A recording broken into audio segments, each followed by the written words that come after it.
There's that Zoom face that I love. Craig, I'll tell you in a moment my brilliant marketing plan for Zoom and looking at all of our faces before we actually know we're on camera, but I'll do that here in just a moment. Hello, hello. Let me just welcome everybody onto the show. Good afternoon, you guys. This is Sonia Gomez coming to you live from Boulder, Colorado. I'm super excited to be here with you. This is another episode of Legalize It, Don't Criticize It, the place to be for cannabis, hemp, CBD, and now the business that's developing all around us. I'm really, really excited for our guest today, you guys. We have the CEO of Kaya Holdings in the house with us today, and I want you guys to in a moment give a nice warm welcome to him when he comes on. We're going to be picking his brain around the development of his company, how he jumped from cannabis or from corporate to cannabis, and how he's bringing cannabis public. And in the spirit of all of the different discussions we've been having around investment opportunities, these are some things that you might really want to pay attention to. It's sort of the, how can I say, insider scoop to what's happening with cannabis and how we're getting to play with the big boys. But let me say what's up to you guys first as you're popping on here. What's up, Beverly? James, nice to have you on the show. Tito, what's going on? Lauren's in the house. Oh, I got a lot of ladies on with us today. What's up, Lisa?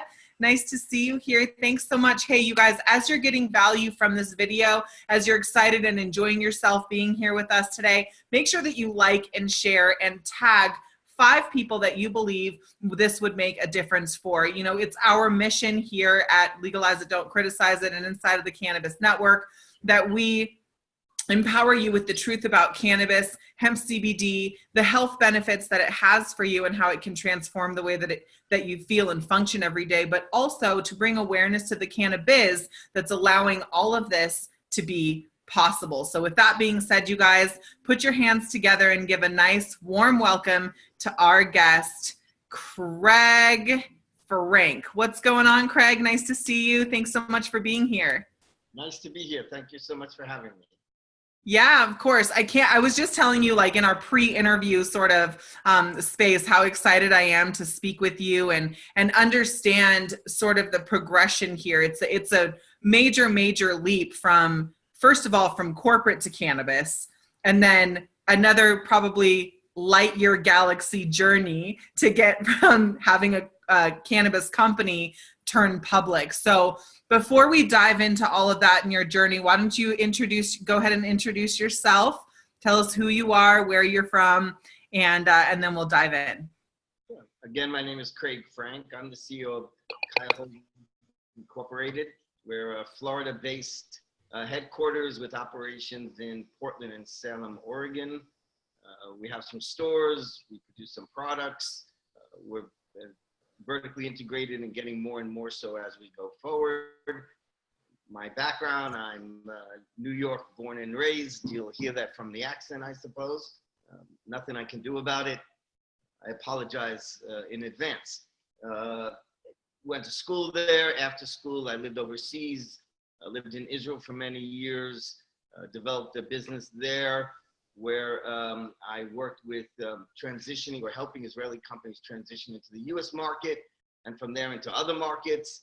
Wound up working in a number of countries around the world and having a distinctive set of experiences, which I try to bring as often as I can to what we're doing today, which is cannabis. So I want to just dive into this a little bit because, again, it's a pretty major contrast from doing the work that you were doing to now popping into the cannabis industry. And I asked you this question before. Were you a cannabis advocate or consumer, or were you looking at this industry strictly from a business perspective? I personally was looking at it strictly from the business. Some of the folks around me were more active and had been involved in the industry prior. But my personal analysis and whether or not this was something we were going to do just came strictly as looking at it as a business and seeing whether or not the fundamentals could be applied, and if so, could we do so successfully? Well, I mean, I think it goes without saying so that the answer to that is yes, which is really delighting because a lot of people assume that just because it's cannabis and there are the restrictions is still in place, that it is quote unquote impossible or not safe to be involved with. And I would love to know from you, what was it that helped you make that decision to say, yes, cannabis business, and we're going to go big here? Okay, well, just by way of some context, for us, we were a biofuel company. We had some operations in Central America, and when the introduction of fracking and some other technologies became more prevalent and the price of oil went down, we knew, or we saw, that we were going to hit our stress point. We weren't going to be sustainable with a lower oil. So we knew we had to transition from one industry to another. And the industries we were looking at were by nature agricultural. So within that context, then Dave Jones, our co-founder, came to me and said, hey, what about cannabis? And of course, my first reaction was, gee, that's going to take a deep look. And we gave it the deep look, and we saw that, it's viable. You have rules you need to follow, but fundamentals of business can be applied. So we went forward. So what do you think the top 3 skill sets or foundational things that you brought with you from quote unquote traditional business into this industry? Well, the first was a strategy and a perspective. So we came in having looked at it really from the ups and downs of a business, and we thought almost from the beginning that vertical integration was going to be necessary, which is one of the reasons, by the way, that Oregon became our, I guess, our test site, the state that we began in, because they allowed for vertical integration. Some other states don't. Yeah. So we knew we had to first get ourselves a direct relationship, a direct link with the customer. Then we knew we had to have the ability to produce on our own. And the third is we understood that we needed to do things around brands. We had to create brands in order to endure. Those are fundamentals of a business that you could apply pretty much to a lot of different businesses. We applied them here. So the first thing we came in with was a strategy, where I think a lot of the smaller businesses that struggled came in with a passion. Yeah. But they didn't link the passion to an execution strategy. They thought because they were so passionate about it, that should have been enough, but it often is. So that's the first thing. The second thing is you have to eliminate some of what you already know about cannabis, because things are going to be done differently in the new world than they were in the pre-legal world. Yeah. So you need to be able to break down some of the assumptions that you had and some of the ways you were doing things, because commercial production is going to be different. And I think the third thing is you really have to have a lot of patience, because I love that you said that. This is a tango in every sense. 2 steps forward, 1 step back, and you have to sometimes 2 steps back for every 1 step forward. Also true depending on the beat of the music, and you have to be able to keep your rhythm, and you have to dance, and that's all there is to it. And if you don't have the patience for it or the depth for it, both in terms of your finances and in terms of your team, then it's going to be a rougher road. Yeah, absolutely. And I really love what you said in acknowledging the smaller passion-based businesses and the leaders there. It really took on a culture that ended up being quite challenging for folks to succeed inside of that model. You know, I was a part of, I'm not sure how much you know about me, but hi, it's nice to meet you. But I moved over, so I'm a California girl. I grew up in the Emerald Triangle. I, you know, spent many, many years as a teenager working in and around the cannabis cultivation centers that we're serving under Prop 215 in California. And when I moved here to Colorado, it was to support the developing legislation, House Bill 1084, which would allow cannabis to be sold for a for-profit medical model. We owned one of the first licensed dispensaries here, actually all 3 licenses here, and got to interface with tens of thousands of patients. And today we actually have a global following of over 950,000 people. We reach millions every month with this type of education.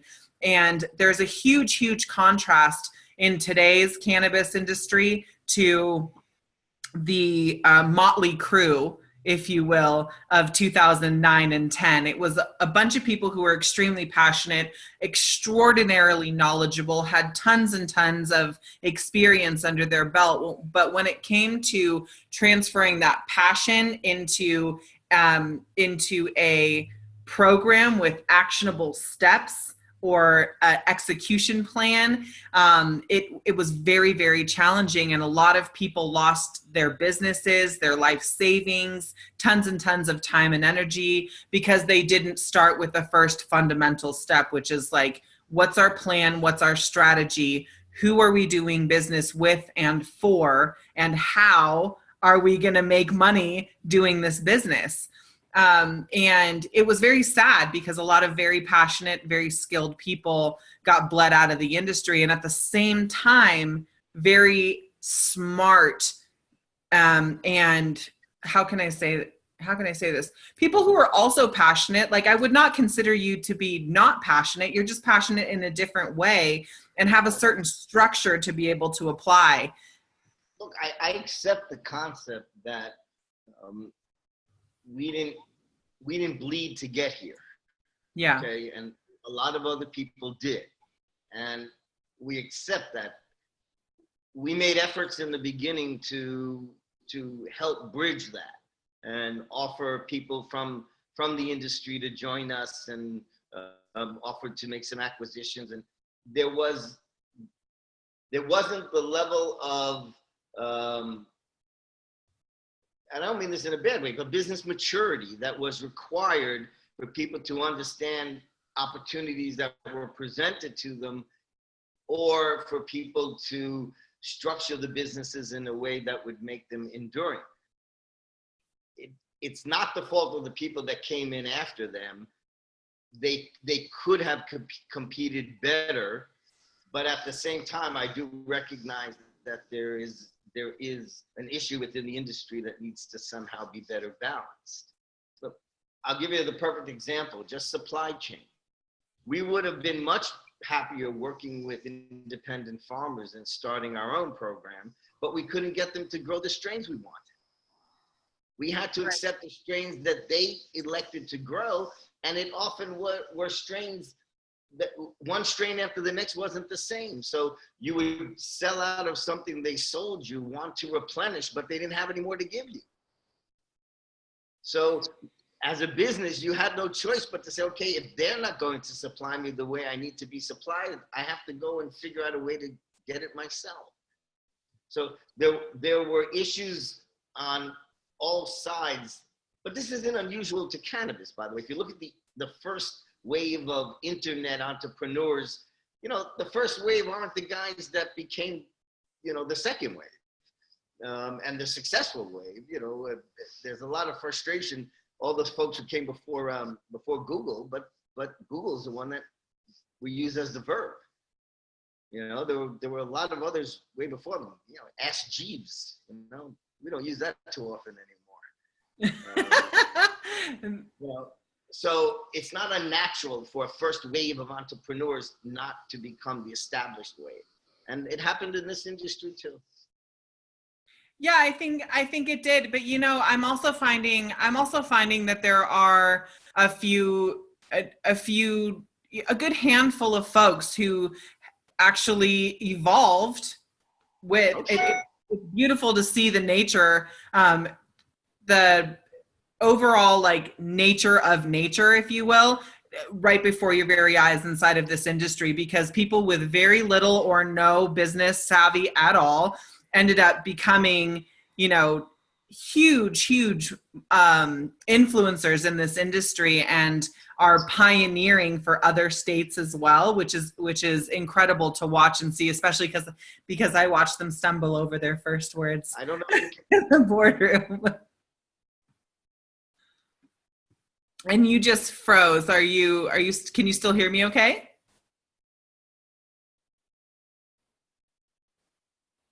Craig, can you still hear me okay?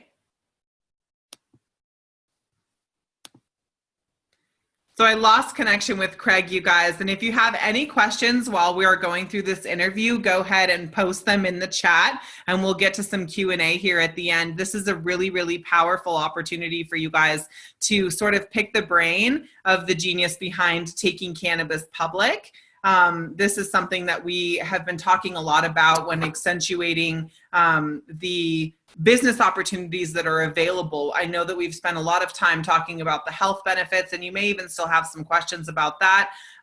But the thing that you guys need to be paying attention to right now is the cannabis that is making all of this possible. And oh, there you are. You're on mute, darling. You're on mute. Unmute. Let's see. Let's unmute you. You were on mute, so and then you cut out for a second, but we got you back. Can you hear me okay? Yes, I can. I apologize. I think we had some internet issues here.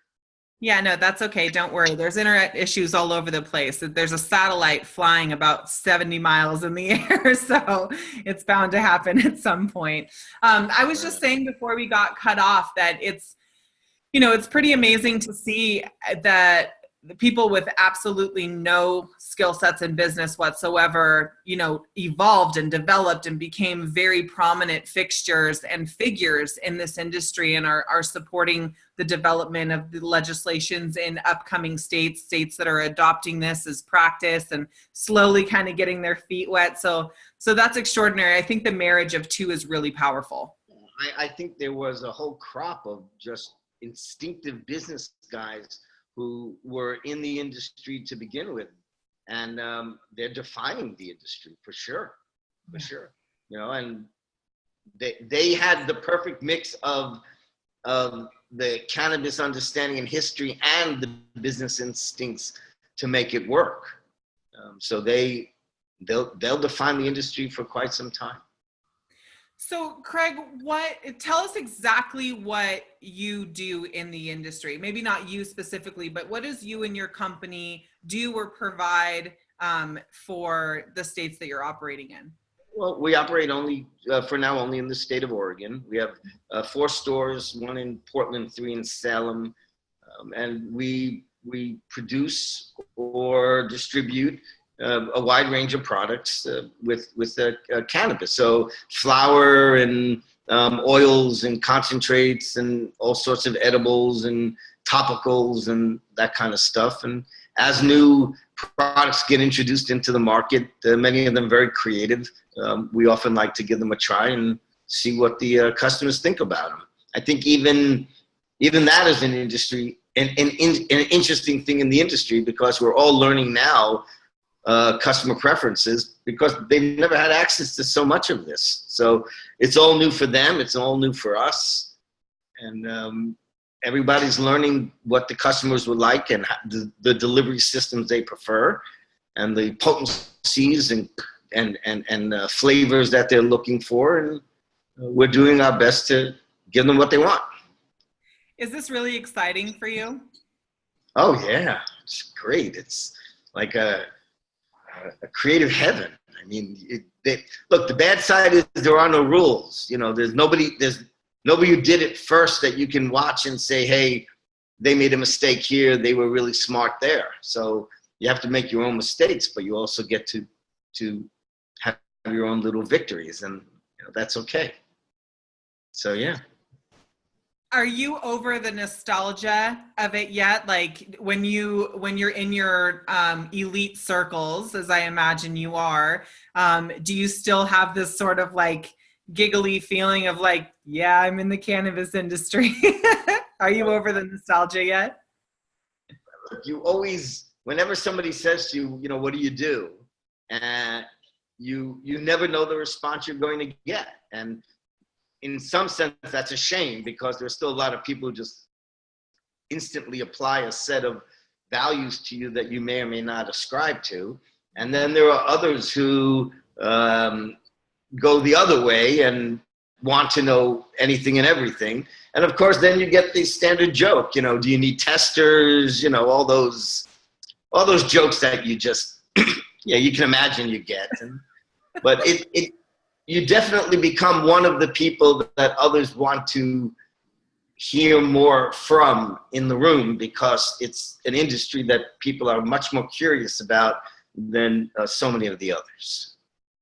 Yeah, I found that too myself when I'm in my mastermind circles or business conferences and things, and we're talking about our business. We're generally the only one there, because I consider myself somewhat of an agency, or an agent of change, if you will. I because it's so challenging for cannabis and CBD companies to market, we've actually, you know, done the opposite and attracted all of the consumers. So now we have a multi-million person focus group who can tell us what they want, how do they want to digest it, you know, whether it's content or products or whatever it is, they tell us exactly what they want. And so it's a lot of fun to go into these mastermind things and hear about people's, you know, pet products, or, you know, this or that or whatever it is, and then come in and be like, oh, well, we're in the weed business. Yeah, that's a lot of fun. What's your favorite thing about working in the industry? I love the stage that we're in, and all the creativity that is being generated. There's two sides to it, right? You have those who are coming into the industry who are creative and excited, and sometimes their ideas might not work, but many times they will. But it's just the process of getting there that is so exciting for so many of them. And then you have the other side, which are the people who are trying to sort of, you know, find a way to profiteer or get a little more out of the system than they should at the very beginning. So it's interesting to stay away from those who are trying to profiteer, but it's delightful to watch the people who are looking to be creative. Sometimes they're creative and it's just a wonderful idea, and sometimes it's not as much, but just the process. This is attracting so much entrepreneurial spirit that it's just great to see. It's exciting times. Yeah, really, really exciting times. And I know a lot of our viewers are currently living in states where cannabis is not so readily accessible to them, whether they like to use it recreationally or genuinely need it for medical purposes. They're still struggling and somehow having to participate in the black market in order to acquire the medicine that they need or want. You know, when you were making your transition, what were some of the challenges that you came across in starting your business? We were lucky because we chose to begin in Oregon, which had a long history, both in terms of an active black market, but also in terms of a medical program that was first, like in many states, not fully regulated, kind of informal, sort of tolerated, and then they began to put more structure to it. And we really entered just about the time that the greater structure was being applied. So for us, it was a real interesting experience to watch people sort of make that transition from having to go buy it from a grower or have an arrangement with the grower to being able to have selection. Because when they were doing with the grower, maybe there was one strain or two strains that they could choose from. Suddenly they were walking into a store where there were 25 to 30. Yeah. And it was interesting watching the patients because at that time it was all medical. It was interesting watching the patients make that adjustment and try to understand that they might be able to better cater to their needs through specific strains, as opposed to being sort of restricted with their strain selection because of a relationship they had with any one specific grower. So in that sense, they were all very, very excited about this new system. On the other hand, there were loyalties and people wanting to look out for the people who had been looking out for them for so long. So that transition period from in the medical, at the time of medical, was very difficult here in Oregon. The medical community wasn't sufficient to support the business interests or the sustainability of the businesses that had formed to serve them. I think that happened in a lot of states, where the initial round of medical patients isn't sufficient to sustain the businesses that develop around them. Yeah, well, the business grew really fast here.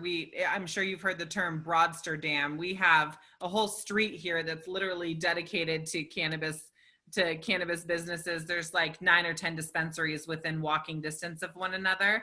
And one of the things that we saw here in Colorado happening in the first maybe 1 or 2 years before recreational came was that you had the mom and shop pops, and then you have the big boys. The big boys went in and they got the huge grows and the crazy location, and they blew out their grows with not such high quality cannabis, but stuff that they could have a really high turnover with, and they flooded the market with it. And because they had so much of it, they could drop the price and sort of manage the price of the product that was going out. So a lot of the mom and pop shops we were all required to be vertically integrated at that time. A lot of the mom and pop shops fell behind and in some cases went out of business because they couldn't compete with the pricing. And the patient was uneducated at the time. They just wanted, what patients were going for was not quality, but quantity. How much benefit can I get if I sign myself up with this dispensary? As soon as recreation opened, it really leveled the playing ground, because then they started to look for quality. And a lot of the mom and pop shops started to come back up and take their foothold in the industry again, which was really, really fascinating to see. But, a sentiment that is shared quite often is, the sacrifice that a cannapreneur or a cannabis business owner has to make. What are some of the sacrifices that you, if any, what do you feel like some of the sacrifices you have had to make are in starting your business? For me, it was definitely the amount of time that it takes. You talked about patience, the amount of time that it takes to get things understood and passed through so that you can operate normally, and taking that time away from the family, that was probably my biggest sacrifice. I think that where we find ourselves sacrificing is really in the restrictions that are placed on us to compete.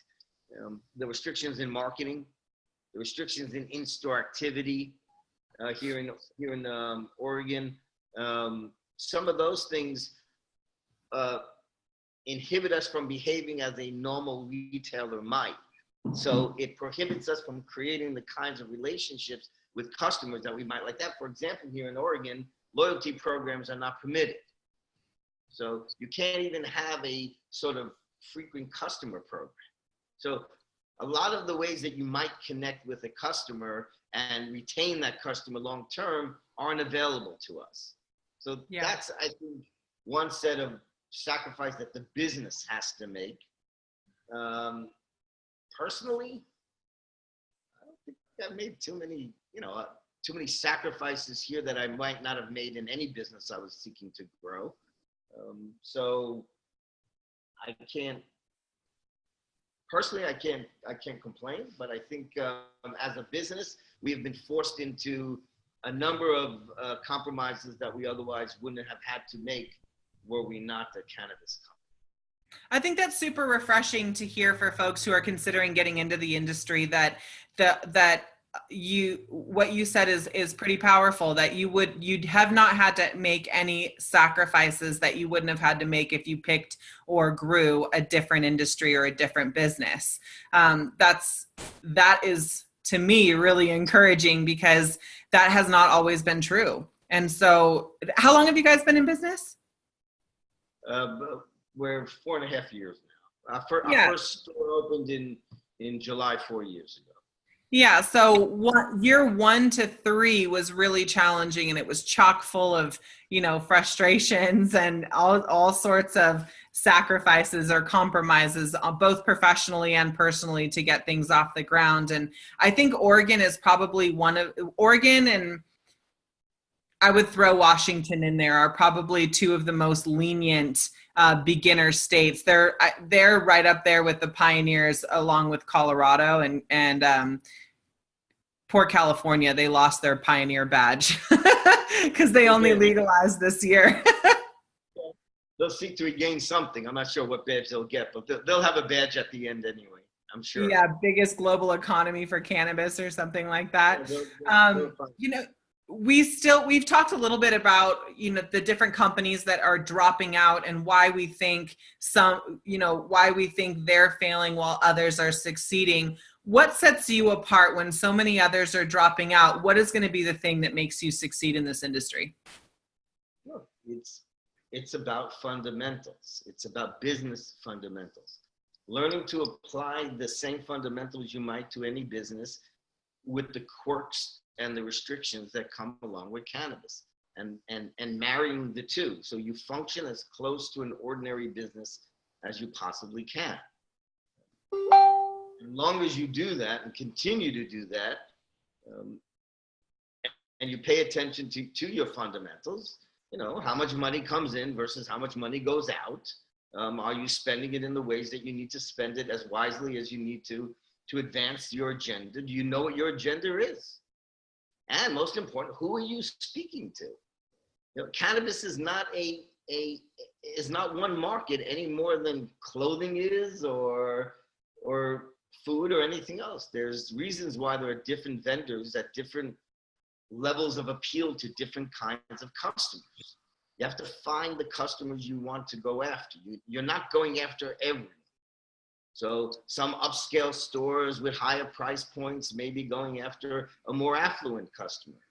A lower price point company with maybe a more simple display might be going after a customer with less resources.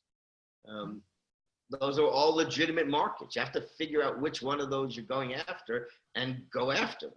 Right now, a lot of the mistake a lot of cannabis companies making is thinking that anybody who consumes cannabis is their customer, and that's probably not true. Yeah, it's such a good point, and I'm sure that served you on your journey to IPO. Can you walk me through what that was like for you when you guys started? Did you know that was the trail that you wanted to go to, or at what point in your business did you decide we definitely want to go public with this and take on shareholders? Can you walk me through what that was like, working with your team and deciding to go that direction? Sure. We were already public as the biofuel company. Mm-hmm. So for us, the need to transition was greater only because we had the responsibility of the well-being of our shareholders. So once we saw that biofuel was going to be more difficult for us to sustain, we knew we had to make a transition. The transition we made into cannabis as the public entity we did so cautiously. We weren't sure what the regulating bodies might have to say about it. We did get interviewed by some of them. They just had some simple questions. What are our intents and what's our plan, and making sure that we weren't just riding the hype wagon. But once they saw that we intended to actually execute, we haven't had any regulatory issues whatsoever. It's as long as we conduct ourselves within the rules, we're not experiencing any any public backlash at all, which is good. Yeah, that's really, really good. Now, obviously, you're considered to be one of the leaders in the field, especially because of what you've accomplished here. Can you share a couple of tips with folks? I know you did in the beginning talk about what you need to be in the business, but can you share some, maybe 3 tips that you have for folks who are considering making the transition into cannabis? Yes, I would love to. In fact, I'm going to, because I did jot down some things that I thought might be important. I'll give you 3.5 instead of the 3. Okay, sounds good. First, I'd say is it's real important to come with the strategy. Try to understand who you are, where you fit within the industry. Again, cannabis is not, it's not a one market. It's not a single market. Find the people within the market that you want to sell to, whether it's a premium product, a product for the less affluent, whoever you're going after, but go after a consumer group. That's the first thing. Find a strategy. Try to understand if you need to be vertically integrated, whether or not the systems are in place to sustain you if you're not vertically integrated. Will you be able to, if you're a retailer, are your wholesalers sufficient in both their selection and their pricing to allow you to sustain yourself? If you are a supplier, do you have a sufficient base of potential customers to sell to sustain yourself? A lot of people are going into the industry thinking, I'll just grow some cannabis and there'll be somebody there to buy it. Well, here in Oregon, I think we have 219 dispensaries and like 900 grows. Wow. So if somebody does the math, it's very hard for those grows to sustain themselves. So they have to find who they're going to be selling to. Know that before you actually begin growing. It might make the most sense. The second thing, I'm sorry? I said, that's just funny that you say that under your breath, because it makes the most sense, but the common sense is not so common. A lot of folks really take for granted this very simple, fundamental things that you have to think about when entering in, or they're brand new and no one's ever told them or taught them that those are the things they have to consider. Also, there are people who are following a lifelong dream, and it's hard to impose reason on a dream. So there are people who have always wanted to be doing this, and now they can legally. So they're going to, where they're not thinking about the success. It's just the most natural progression for them. So they're doing it. And that's why it's so difficult when they can't make it, because it seemed like the most natural thing in the world for them. The second thing I would be careful is make sure you have enough money. A lot of times, money. Let's say that somebody wanted to enter into the industry. I asked another interviewee this the other day. What do you think is a good amount of startup capital to get into the industry if you want to have, let's say, a dispensary or a grow? I think it depends on which state it is, but the answer to the question is twice as much as you think you do. That's the answer. I don't know what budget it depends on where and what sort of rents there might be, and how, do you want a wood display, or do you want metal displays, or there's all kinds of different ways to do it that affect the amount of money you have. But the rule is just make sure however amount you think you need, you have more than that. Yeah. Because too often we just assume that because we're going into cannabis, that's a sure thing, and we'll be, just rolling in dough, and there's no reason to worry about, all I need is what I need to get started. The business will give me the rest. And sometimes the business takes time to take off, and you don't have what you need to sustain yourself in that period, and then you're in trouble. So you need more money than you think you do, I think, is the second tip. And the third is don't curb your enthusiasm, but curb your expectations. And the reason for that is, again, we have this tendency to think we're going into cannabis, it's a sure thing, and how difficult can it be? Well, it might not have been that difficult under the old way because there weren't all these rules and costs that were associated with the rules, and there weren't so many competitors. But now all of that has changed. So you need to change your expectation so that you plan better. The more confident you are, the less well you're planning, if that makes sense. Yeah, it makes total sense. Okay, then when I shared with you the questions that we wanted to run through with you and pick your brain about, there was one that I left out, and I don't know if it's intentional or subconscious. Maybe I'll write it down, but I want to ask you this. Who's an inspiration to you? Like when you think about somebody that you take a lot of inspiration or motivation from, who's that person for you that says, okay, what would Waldo do? Who is that person for you? Actually, I don't have one. I have a group. There are a number of, call them retired business folks, probably 15 to 20 years older than I am, that I buy lunch for on a somewhat regular basis. And they help me work through some of the challenges that we have. Most of them, all of them are retired and were successful, but more than that, they will tell me the boldest truth that I need to hear without any hesitation whatsoever. And that's really what's important. It's easy to find people who you can admire and emulate because there are a lot of wonderful people out there. You got to find the ones who you have real access to and the ones who are going to tell you the truth. Yeah. Because you're going to make mistakes. The way to survive the mistake is to recognize it as quickly as possible and take steps to reverse it, as opposed to dig deeper into it because you want to defend the mistake. It's hard sometimes to make those kind of mistakes and fess up to them. So you got to do it as quickly as you can. What's one of your favorite life lessons quotes? Well, the one I like the most is sacred cows make the best burgers.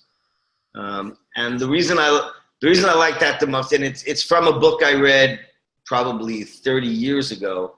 But the reason I like it as much as I do is because that's where disruption happens, at the most sacred of our cows. And if we are in, by definition, a very disruptive industry.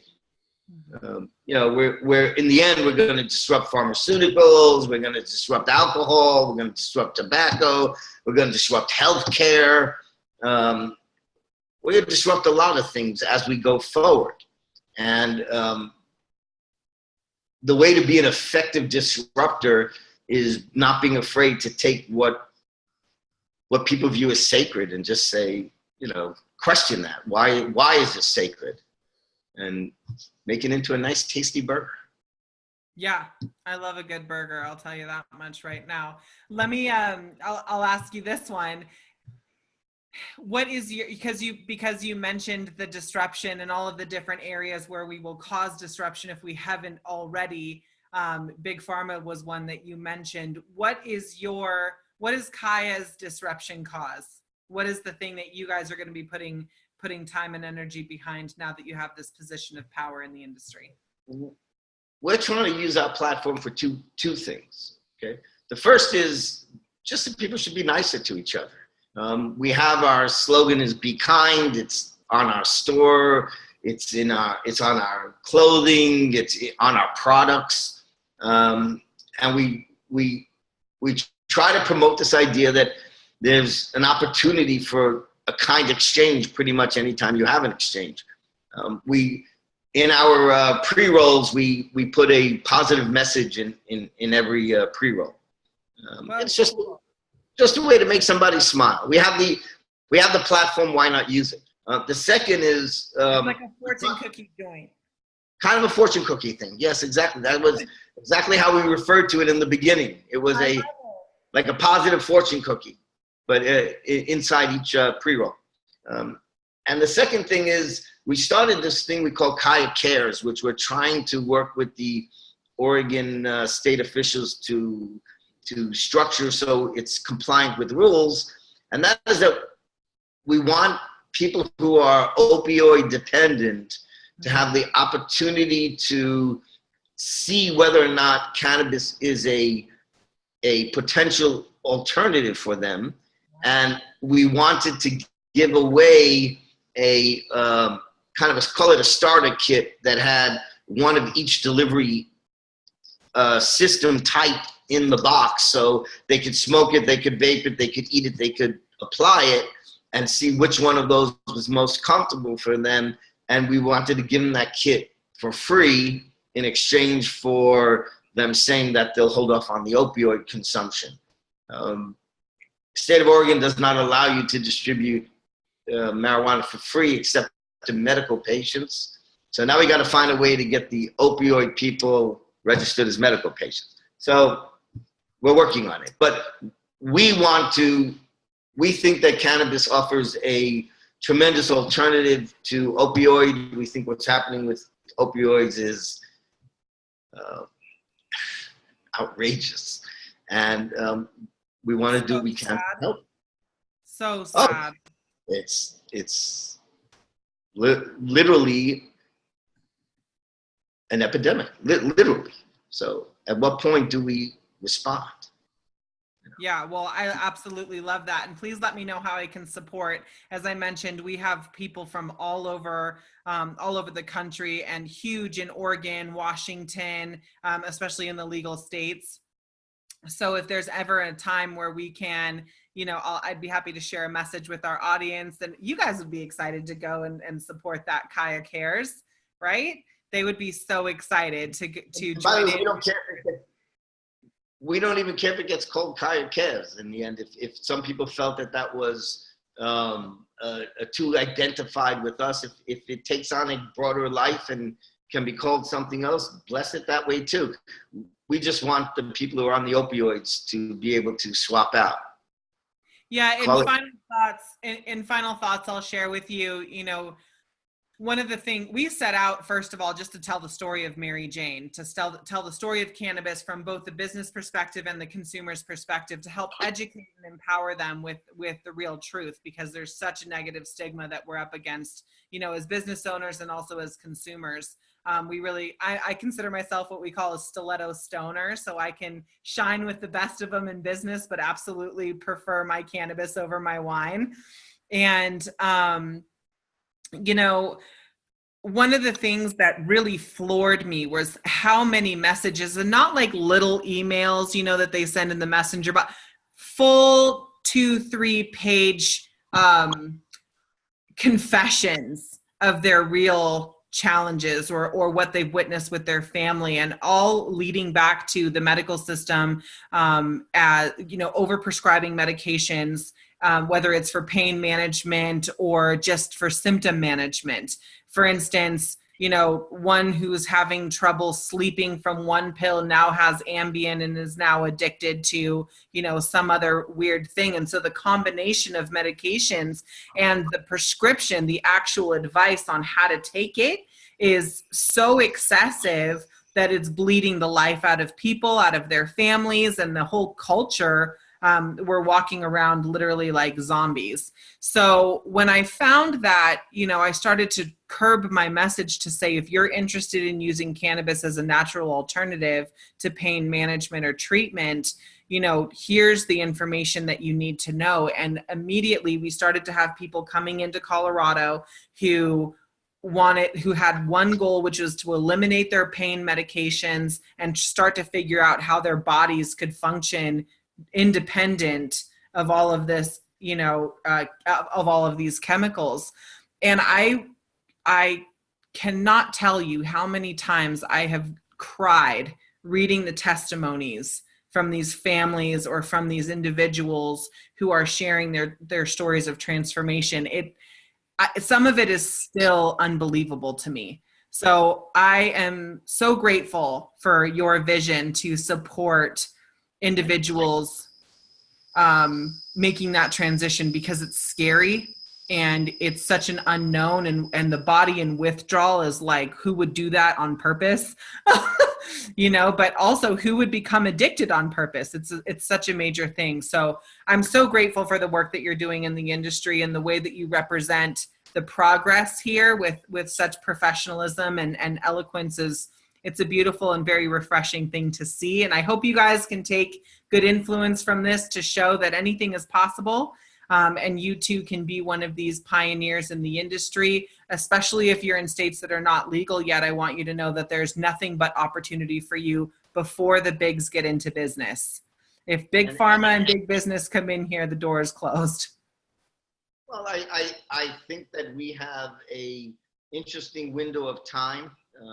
They are not able, with the current structures, to put together the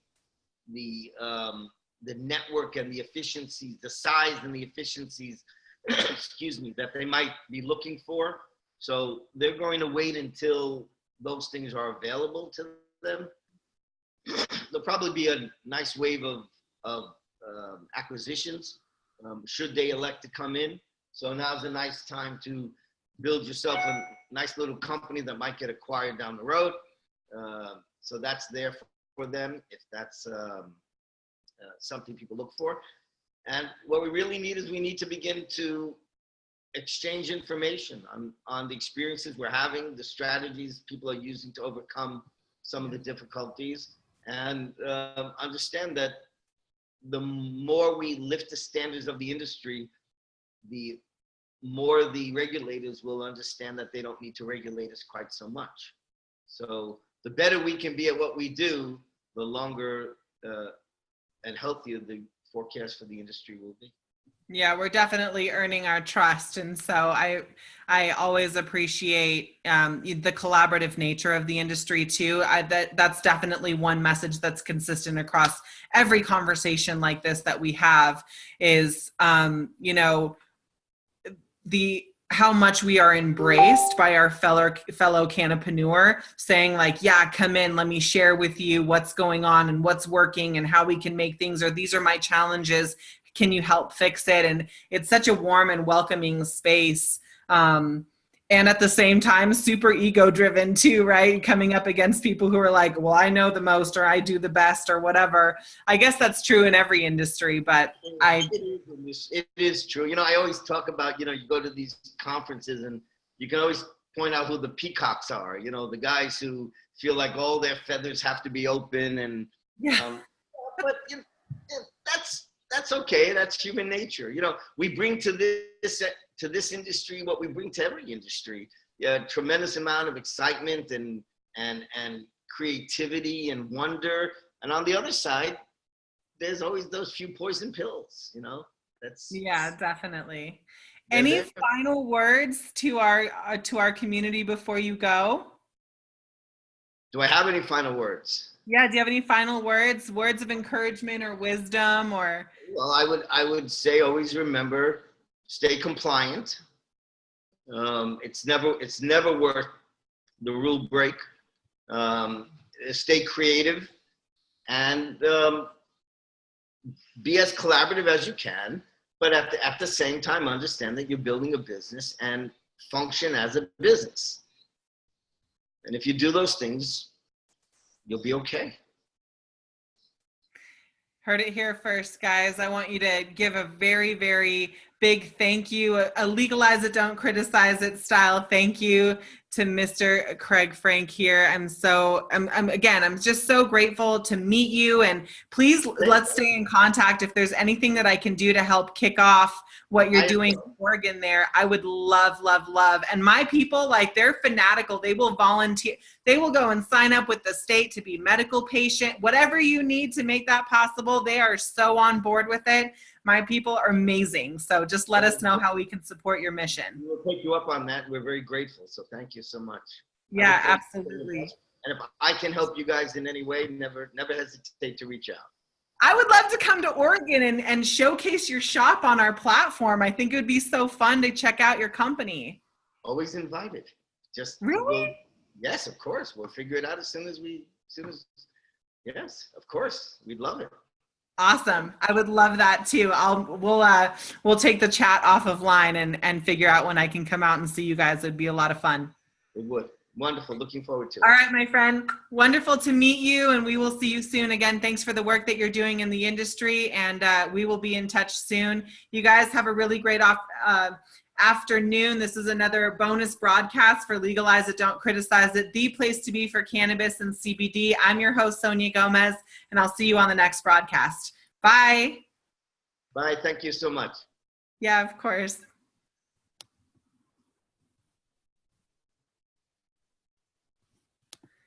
I'm just going to drop off the live feed here. Just bear with me a moment.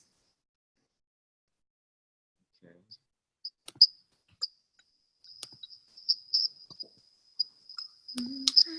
I'm just going to drop off the live feed here. Just bear with me a moment.